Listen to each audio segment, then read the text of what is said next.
Mae maes y gwendraeth yn cynnig Llenyddiaeth Saesneg i lefel A. Felly, astudio testunau yw calon y cwrs. Bydd angen cwblhau 5 uned dros y 2 flynedd. Ym mlwyddyn 12 mae 2 uned, gyda'r 2 arall ym mlwyddyn 13. Mae'r gradd yn gyfuniad o'r 5 uned. Mae Cybac wedi gwneud y cwrs lefel A yn debyg yn ei fformat i'r tygau. Wrth gwrs, mae'r testunau yn fwy cymhleth a disgwyliadau yn uwch. Yn uned 1, bydd angen astudio GNA ac y Streetcar Named Desire, gydag arholiad 2 awr ar ddiwedd blwyddyn 12. Dyfynnu a chymharu gwaith 2 fardd yw ffocws uned 2.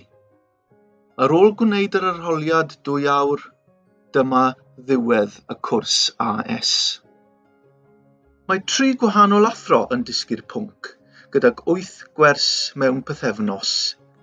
Defnyddir Google Classroom i drefnu, cyfathrebu a dosbarthu adnoddau.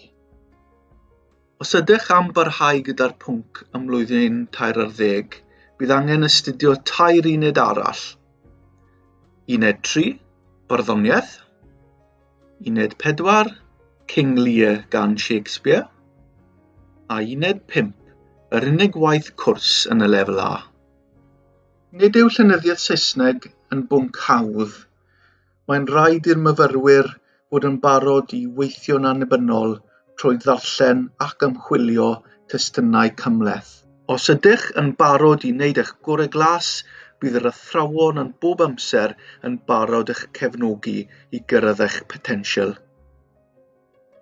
Bydd lefel A yn Llenyddiaeth Saesneg yn helpu chi i ddatblygu eich uwch sgiliau darllen a chyfathrebu, sgiliau bydd o fudd i chi am weddill eich os.